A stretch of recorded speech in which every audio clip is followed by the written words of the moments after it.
양아치 인도네시아가 또다시 한국에게 역대급 뒤통수를 쳤습니다. 이 소식이 대한민국을 강타하자 이제는 화내기도 힘드니 그냥 제발 좀 인니와 거래를 끊으라는 국민적 반발이 거세지고 있는데요. 지난 2022년 1월 31일 인도네시아는 140조 원의 차관을 통해 무기체계 도입을 강화하겠다고 발표했습니다. 그리고 이 사실이 알려지자마자 많은 국민들이 큰 기대를 했었습니다. 140조 원이나 되는 국방 예산을 신규 무기 도입에 투입한다고 하니 6천억 원밖에 되지 않는 KF-X 분담금을 인니가 금방 갚을 거라고 생각한 것인데요. 그러나 이런 믿음은 얼마 가지 않아 배신당했습니다. 사기와 협작의 나라답게 우리에게 돈을 갚을 생각은 하지 않고 빌린 돈으로 프랑스제 라팔 전투기를 도입하기로 했기 때문입니다. 사업비가 무려 9조 7천억 원으로 약 10조 원에 달합니다. 전문가들에 따르면 전액 대출로 구매할 가능성이 높다고 하는데요. 이런 인니 행동은 우리 한국 입장에서 봤을 때 정말 모렴치하고 어이가 없는 배신행입니다. 라팔 사업에 들어간 비용의 10%만 완납해도 한국의 KF-21 48대를 전달받을 수 있기 때문인데요. 아무리 라팔이 먼저 배치돼서 성능을 입증했다고 하더라도 한국과 같이 전투기를 개발하고 있으면서 다른 나라의 전투기를 먼저 사는 행위는 괘씸할 수밖에 없습니다. 게다가 라팔의 성능은 곧 완성될 KF-21보다 몇 수나 떨어집니다. 1980년대 개발한 4.5세대 전투기인 라팔의 개량이 아무리 잘 진행됐더라도 2022년 첫 비행을 하는 첨단 전투기인 KF-21에 비할 바는 아닙니다. 심지어 KF-21은 내부 모장창을 탑재할 수 있는 5세대 블록3 개량까지 준비되어 있는데요. 이렇게 차이가 심한데도 인니가 라팔을 골랐다는 것은 KF-X가 무조건 실패하는데 손모가지를 건 것이라고 밖에 보이지 않습니다. 실제로 인니는 KF-21의 성능을 깎아내리며 어떻게든 이득을 보려는 거지 근성을 공공연히 드러내고 있습니다. 분담금을 내기에는 우리의 KF-21의 성능이 너무 떨어진다는 망발을 서슴지 않고 있는 상황인데요. 심지어 이에 더해 인니 예산으로는 택도 없는 F-15EX를 무려 36대나 도입하겠다고 발표하며 다시 한번 한국에게 비수를 꽂았습니다. 그럼 이쯤 되면 우리 국민들도 궁금한 게 하나 생기실 텐데요. 바로 돈도 없는 인니가 대체 무엇을 믿고 이렇게 무리한 전투기 사업을 진행하냐는 것이죠. 그래서 준비했습니다. 오늘은 허세가 가득하다 못해 정신줄을 놔버린 인니의 답도 없는 양아치 행보에 대해 상세히 전해드리겠습니다.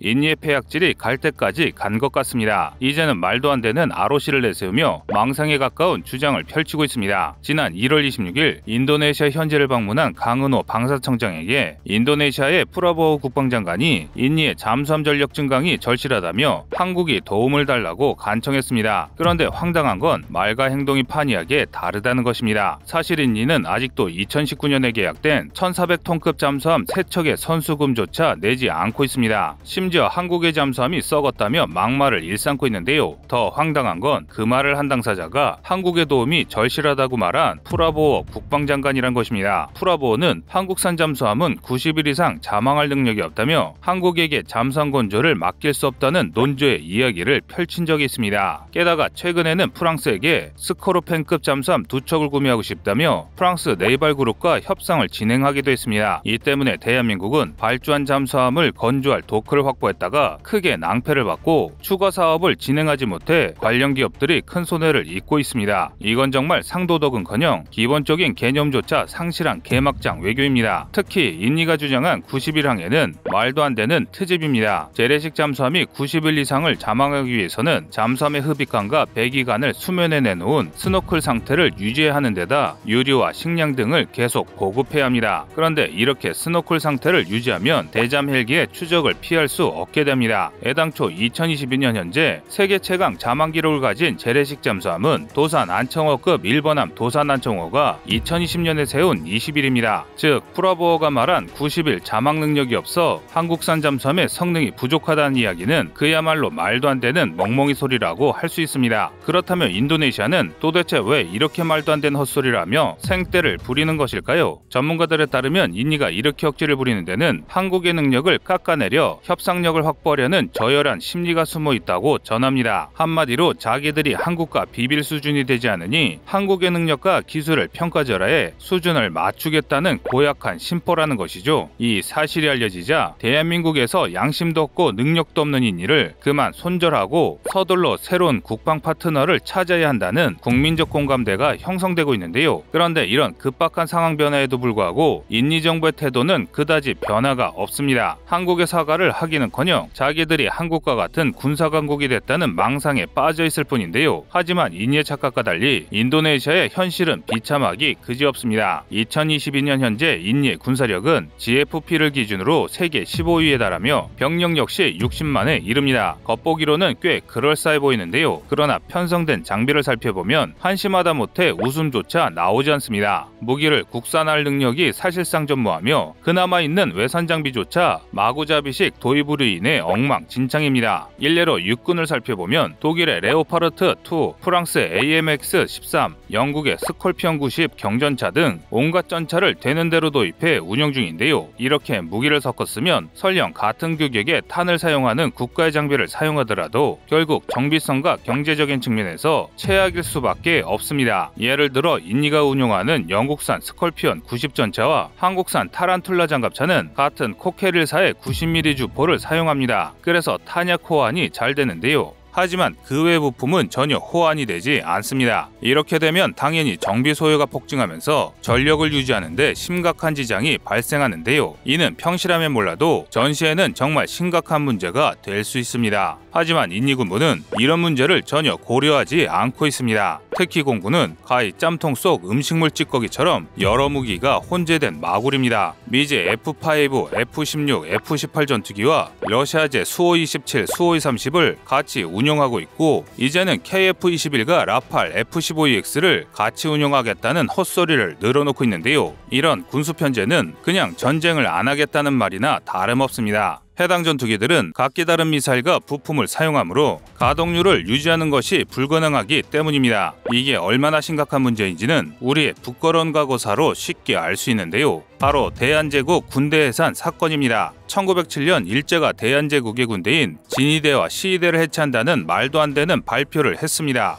이에 격분한 우리 장병들이 병영에서 무기를 꺼내들며 일본군에 반기를 들었는데요. 처음엔 아주 잘 나갔습니다. 대한제국 군대가 허역했다는 세간의 인식과 달리 대한제국의 육군 부대들은 당시 기준으로 세계 최고 수준의 첨단 장비로 무장하고 있었습니다. 세계적 베스트셀러인 맥신 기관총과 독일제 명품 대포인 크루프 야포 등 다양한 무기를 도입해 일본군과는 대등히 겨뤄볼 만한 전력을 가지고 있었는데요. 하지만 얼마 안가 심각한 문제가 발생했습니다. 무기 도입을 외교수단으로 생각한 관료들에 의해 독일제 게베어, 미국제 레밍턴, 프랑스제 베르단 등 온갖 잡탕 무기로 무장하면서 탄약 호환이 전혀 되지 않았습니다. 그 결과 군대 해산에 반대하던 대한제국군은 남대문을 점령하고 일본군을 압도하는 듯 했으나 탄약이 부족해 전투를 지속하지 못하고 결국 일본군에게 대패하고 말았습니다. 이는 우리 군의 훈련도나 사기가 부족해서가 아니라 엉터리 군수체계 때문에 군대가 무너진 사례라고 할 수 있습니다. 현재 기준으로 보면 이 같은 사례는 정말 황당한 일이 아닐 수 없는데요. 하지만 이제는 아닙니다. 허무하게 무너진 대한제국군과 달리 우리 국군은 무기체계 단일화가 얼마나 중요한지를 잘 인식하고 있습니다. 그래서 나토 표준에 맞는 미제 무기들과 탄약으로 군을 무장시켰고 1980년대부터 국산화를 추진했음에도 규격만큼은 통일성을 유지할 수 있도록 최선을 다했습니다. 이 덕에 대한민국은 러시아, 유럽 등 다른 나라의 기술을 적용했음에도 미제 장비들과 규격이 맞는 우수한 장비로 무장하게 됐습니다. 반면 인니는 아직도 우리가 100년 전에 하던 잡탕 군대를 개선하지 못하고 있습니다. 이에 더해 무기 국산화를 위한 방산산업을 육성하는 것조차 버거워합니다. 이런 인니의 한심한 기술력을 보여주는 사례가 바로 CN-235 수송기입니다. 인니는 스페인과 협력해 CN-235를 개발했는데요. 이 소식을 들은 한국 해경은 부족한 해상 초계기를 보충하기 위해 2011년 인니로부터 CN-235M 4대를 도입했습니다. 표면상으로는 가격이 저렴함에도 성능이 괜찮은 가성비 장비처럼 보였기 때문입니다. 하지만 실상은 달랐습니다. 운영 중에 동체 균열이 발생하는 대참사가 발생하는 것은 물론 온갖 마감 불량이 우죽순으로 발견됐습니다. 전문가들은 인도네시아 방위 산업의 열악한 인프라와 인적 수준이 원인이라고 지적하고 있는데요. 심지어 발주 과정에서도 납품 비리가 있었다는 사실까지 밝혀졌습니다. 또 CN235 인도네시아 제작사의 능력 부족까지 보였는데요. 과거 인니를 지배하던 독재자 수하르토 가족들이 저지른 비리가 뒤늦게 문제가 된 것입니다. 그리고 이 수하르토의 둘째 딸을 부인으로 둔 인물이 지금 인니의 국방장관인 프라보입니다. 한마디로 독재 정권이 끝난 지 20년이 지났음에도 과거의 부패한 독재 정권의 관리들이 국방 산업을 휘어잡고 있는 것인데요. 이런 나라가 제대로 된 무기를 만들 리가 없습니다. 게다가 이 부패한 독재 패밀리들은 자신들의 잘못으로 지체보상금을 내게 됐음에도 사과는커녕 한술 더 떠 지체보상금을 없애달라는 억지를 부리고 있습니다. KF-X 사업에서 미납금을 내지 못하겠다는 것이나 무려 140조 원에 달하는 무기를 전액 대출로 사겠다는 어처구니 없는 소리를 태연하게 하는 데는 이런 배경이 깔려있던 것입니다. 이 때문에 많은 군 전문가들 역시 인도네시아의 부정부패가 척결되지 않는다면 같은 문제가 반복될 것이라고 입을 모아 말하고 있습니다.